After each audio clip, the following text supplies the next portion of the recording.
Is Colorado offering Deion Sanders enough money? We got an update on his contract situation.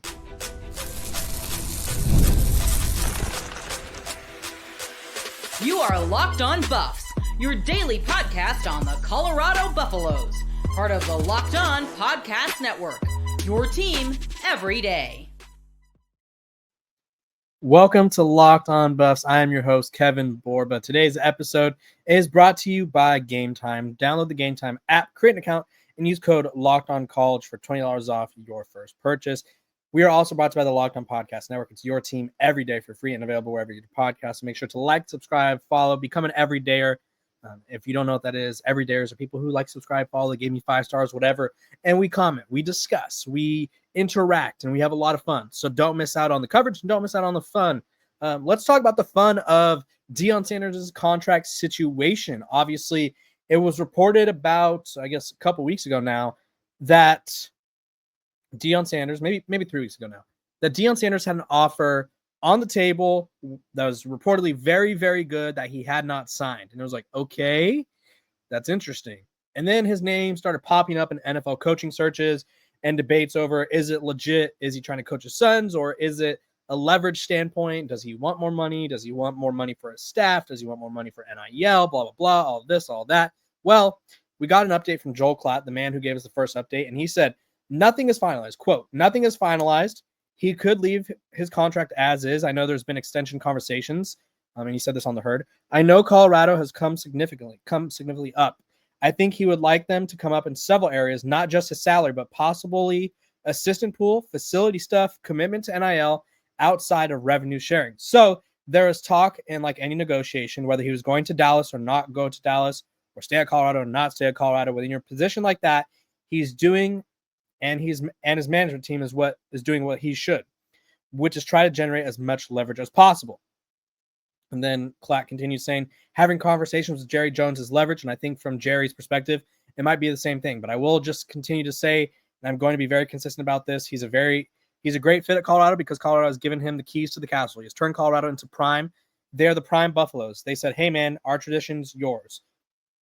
We do whatever you want with our program because we need you. And because of that, he's become a great fit here. And they've really embraced him. Can't do that at the NFL level just based on the structure of the NFL and some of the ownership hierarchy issues that you get with management. So I think he's in a good spot. I hope he stays, and I believe that he will. So let's just go through the breakdown, because obviously I think there's a lot of people questioning the NFL stuff. The NFL stuff I think was interesting. I always floated out the idea that it was probably a leverage idea or a leverage sort of situation. I do think within every report, there's a little bit of truth. So if there was a possibility for him to coach his sons, I don't think he'd be against it, right? But for him to go to the NFL and not coach his sons, that seems like something that he would not be interested in doing. So let's talk about his demands, because what Joel Klatt is declaring are the possible needs to keep Coach Prime in Boulder. So starting with the salary, obviously Coach Prime is due for a raise, and this is me saying this. This isn't me saying it on his behalf, or I think he wants more money. This is me, Kevin Borba, saying Coach Prime is due for a raise, right? You go 9-4, you are generating millions and millions of dollars worth of revenue. You're seeing the academic interest from high school applicants rise. You're seeing interest in the program in general and social media rise. Colorado is one of the most followed social media programs in all of college sports. I think it's like Duke basketball, Ohio State football, and one other school that are above them. And so it's one of those things where the interest in Colorado is at an all-time high, right? Whether it's students, whether it's social media, whether it's the media. And also the program is trending in a direction where just 2 years ago now, they were 1-11, bottom of the barrel of college football. And honestly, had conference realignment came that year, who knows if they make it, right? Who knows if they make it into the Big 12? Who knows if they're not in the Pac-12 with Oregon State, Washington State? Obviously, there's a market thing that comes into play there where it's like Oregon State and I think I said Washington State. I think I said Oregon State and Washington State, but that's what I meant to say if I didn't. Oregon State and Washington State were those two schools left over, and one of their biggest issues was they didn't really have dominant athletic programs, and they were also in small markets that nobody was really interested. Obviously, Colorado has that Denver market pretty close, so they had that working to their advantage. But with Deion Sanders not in the picture, is it as much of a lock? Does the Big 12 really want really want Colorado?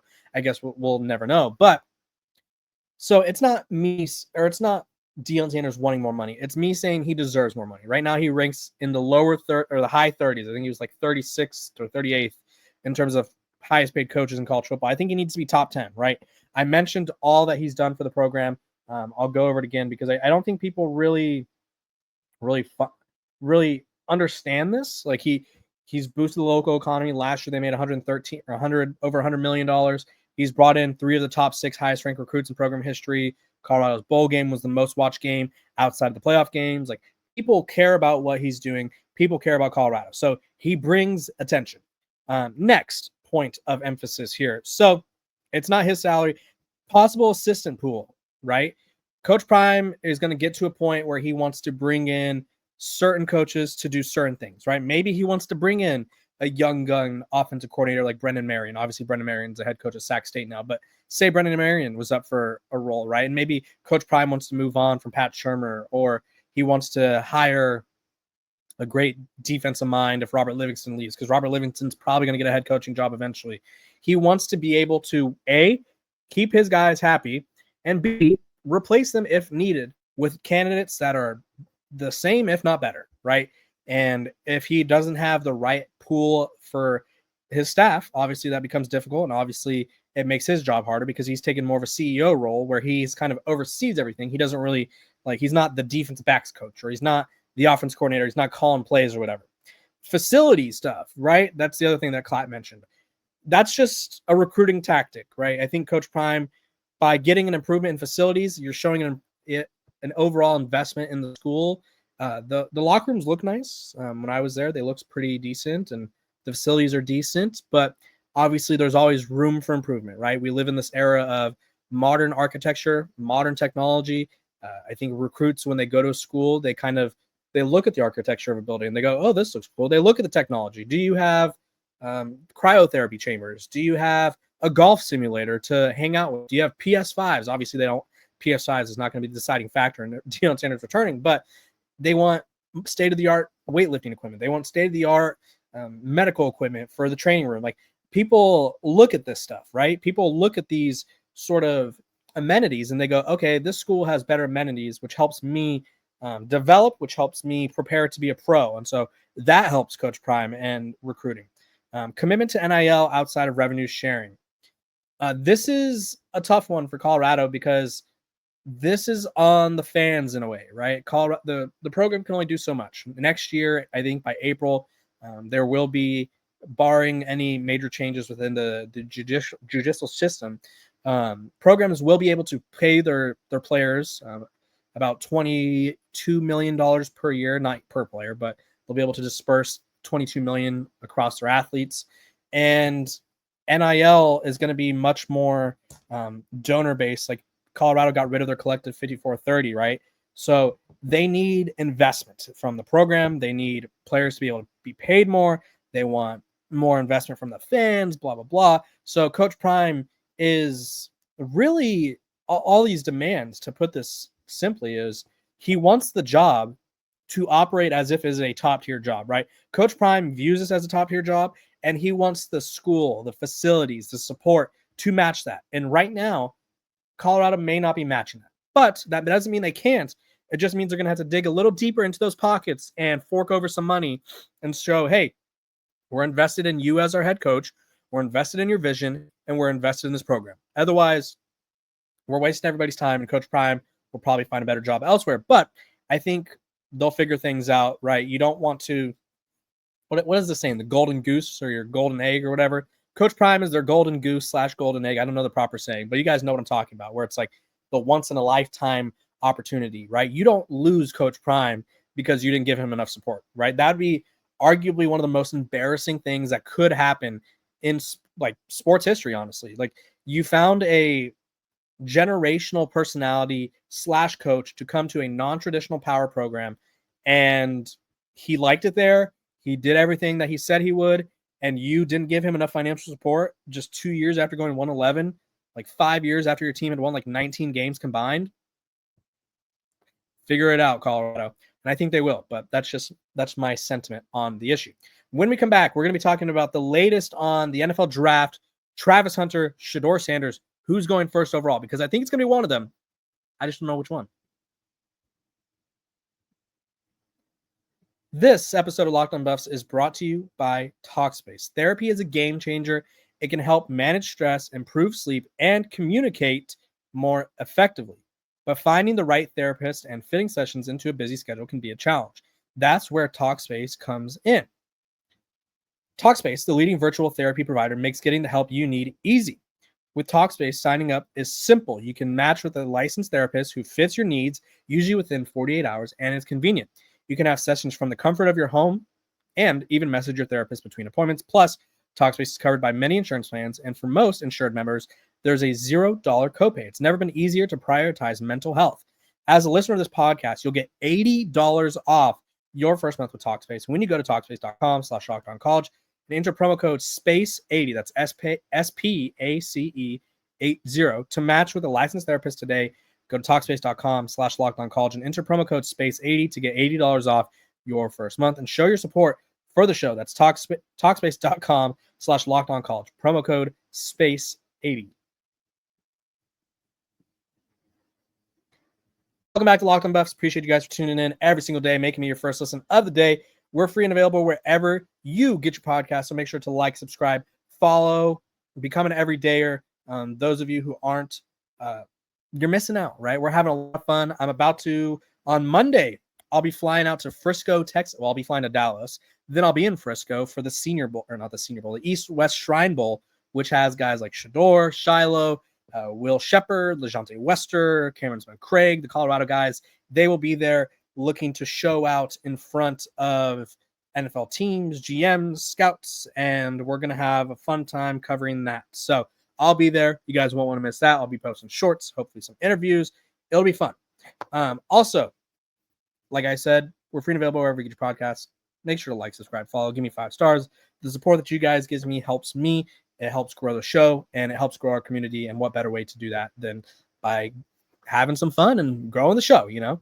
So let's talk about the NFL draft. I think this is a weird class because on one hand, you have a couple of superstars on defense and Travis Hunter and Abdul Carter, Mason Graham, but it's a very weak quarterback class from top to bottom, right? It's Cam Ward, it's Shedeur Sanders, depending on how you view it, 1A, 1B, or 1-2. I would put Shedeur over Cam. And then it's like Shedeur, Cam, and then it's like major gap, another space, then a little semicolon, then a slash, next quarterback who we don't know, right? It's Jalen Milroe, it's Jackson Dart, it's Quinn Ewers, right? We don't really know much about this quarterback class because this is a weak quarterback class, especially last year when you had a class that had 6 NFL draft picks, 6 first-round picks, which tied the record. This will not be that, right? There's a possibility that there's only 2.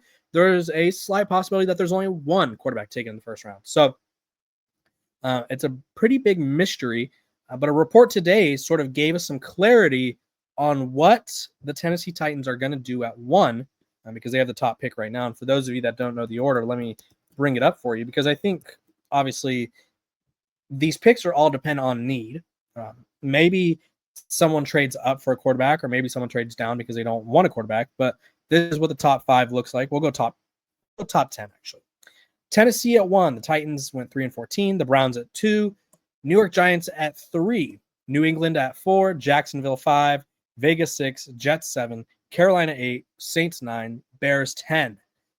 So where do Shedeur and Travis fit? Well, according to Adam Schefter today, this is a report that I think totally changes up everything. He said there are early indications. The early indications are no when asked if Tennessee would take a quarterback at 1. He said, we heard Chad Brinker, the Titans president of operations, at a press conference on Wednesday saying the Titans wanted to go with a generational talent at the number 1 overall pick. So obviously a generational talent in this draft is Travis Hunter, right? Or maybe it's Abdul Carter, but I think it's the guy that could dominate at both positions, wide receiver and corner. I think that's the guy who's a generational talent, not the guy who is an iffy quarterback for Miami who couldn't win the big games and had some iffy turnovers or not other guys like ahead of him. I think Travis Hunter has a legitimate shot at being the number 1 overall pick. And if he does, I think that throws the draft for a loop because obviously I think most people expect the Titans to take a quarterback. Now, this could just be the Titans sort of playing with the minds of, say, the Giants or the Raiders, who maybe they want to trade up, right? And this is the Titans going, you know what? We don't want a quarterback. We'd be interested in taking offers if we could get a generational player. So this could just be sort of a tactic to see if anyone will take the bait and trade up. But I think with Travis Hunter sort of being the one generational player for me in this draft, I think he goes there. And then Shedeur Sanders to the New York Giants is looking pretty likely because I think the Browns go Cam Ward because I feel like that's where I've seen him mocked more than any other place. But I think Travis Hunter at 1 makes a lot of sense, right? I think the Titans could, and you're probably saying, well, their quarterback situation is terrible, and you're not wrong, right? Maybe they take a flyer on Sam Darnold. Or maybe they run it back with Will Levis. Maybe they take Jacoby Brissett. Maybe I don't know. Maybe they take in Jameis, right? I think this is a bridge gap quarterback class for franchises who are very unsure about it, right? Like if you don't know that there's a quarterback, like if you don't see a quarterback in this class, because not every team sees Shedeur and Cam as highly as we do. If you look at this class and you go, honestly, our guy's not here. You take a bridge quarterback, and then next year you hope you're drafting Arch Manning. You hope you're drafting whoever it is, right? Drew Aller if he turns it around, or Aiden Salter if he has a big year for Colorado, whatever it is, right? You hope that there's a better option next year. And it wouldn't shock me to see Shedeur fall to 3. And then at that point, it wouldn't shock me to see a team trade up with Tennessee and maybe take Shedeur or Cam there, and then Shedeur ends up at Cleveland if Cam goes 1. So very interesting draft scenarios here. I think Colorado's 2 stars have a prime opportunity to go top 5. So we'll just have to wait and see what happens, but I'll keep you covered every step of the way. And of course, I'll make sure to have some NFL draft insiders on the show so that way we are able to sort of keep up with what is going on in the crazy world that is the NFL draft. When we come back, I'm going to be updating you guys on all of Colorado's portal happenings. Stay tuned. This episode of Locked On Buffs is brought to you by Prize Picks. This message is brought to you by Prize Picks, the place to get real money sports action. With over 10 million members and billions in winnings, Prize Picks has changed the game in daily fantasy sports. Whether it's the playoffs or regular season, Prize Picks has made it even easier than ever to win the big game while enjoying all the football action. Now it's playoff time, and there's no better way to get in on the action with Prize Picks. Here's how it works. You simply pick more or less on at least 2 players, and if your pick hits, you can win up to 1,000 times your cash. Yes, that's right, 1,000 times your money just by making a few simple picks. For me, I'm looking at Travis Kelce, right? The Chiefs are really close to a 3-peat. I think there's a possibility that Travis Kelce and the Chiefs will win the Super Bowl. He rides off into the sunset. So I'm taking the over on everything Travis Kelce. We're taking the more, excuse me. So if you're ready to run your game this football season, download the app today and use code LOCKEDONCollege to get $50 instantly after you play your first $5 lineup. That's right. There's $50 for playing. Don't wait. Take your game to the next level with Prize Picks. Prize Picks, run your game. Okay, it's transfer portal update time because there's been a lot of happenings. We all know that there's I guess you could put it this way. Colorado is experiencing not a mass exodus by any means, but they saw some guys leave. And I think, honestly, Colorado won't be hurting by any of these by 90% of these departures, Colorado will not be hurting. We'll just put it that way. I think unlike last season where I don't think they brought in a lot of good transfers and they had to go get a bunch of good ones, this year they brought in a lot of talented ones, which just pushes some guys out. So if you're not familiar, let's run through where these guys ended up. Khalil Benson, who transferred in from Indiana, is going back to Indiana. Hank Zelinka, the center, is going to Rutgers. Nikhil Green, who I think is the biggest loss maybe in college football, maybe. I think he just made a huge impact for Colorado. He's a hard-hitting linebacker, leader of the team. He's going to Bama, so obviously you can't be mad at that, right? Bama's still one of the most prestigious landing spots in the game. Destin Wade, which of the Wade twins, that was the one that played quarterback, he's going to North Alabama. Deion Hayes, another guy who's leaving for the SEC, he's going to Texas A&M. Assad Wassim, the wide receiver. He was a 3-star recruit. Didn't do much, right? Didn't play much. Florida Atlantic. Will have a chance to do something there. Yakiri Walker, who kind of quit on the team mid-season. He's going to Memphis. Peyton Kirkland, Miami of Ohio. Jordan Ovanaway going to Stanford, 6'2" receiver. Coach Prime praised him on social media. He said it was just a sort of a log jam at the position. Didn't see a path to the field for him there, unfortunately. Cordell Russell, baby T.O., who I think is, I don't say he's one of the more disappointing transfers for Colorado, but I think with all the hype around him, I would have liked to at least see him get a shot, but obviously injuries and other factors played a role in that. So we didn't see much of him. So the baby T.O., I guess mystery lives on because he's yet to play at either of the programs he's been at. Ryan Buell, Memphis. Walter Taylor, Ball State. And then Johnny Chaney, Morgan Pearson, which is a tight end. Adonis Forrest, safety. Tyler Johnson, offensive lineman. Ethan Boyd. Trevor Woods, Ian Massey are all guys who have yet to find a landing spot, at least according to 24/7 Sports. Doesn't mean they won't. It just means obviously they're still in the process of finding their home. So that's where those guys have landed. Thank you guys for tuning in, making me your first listen of the day. Like I said, we're free and available wherever you get your podcast. Make sure to like, subscribe, and follow. I appreciate you guys for making me your first listen of the day. And I hope all of you have a great Wednesday. I will see you guys tomorrow.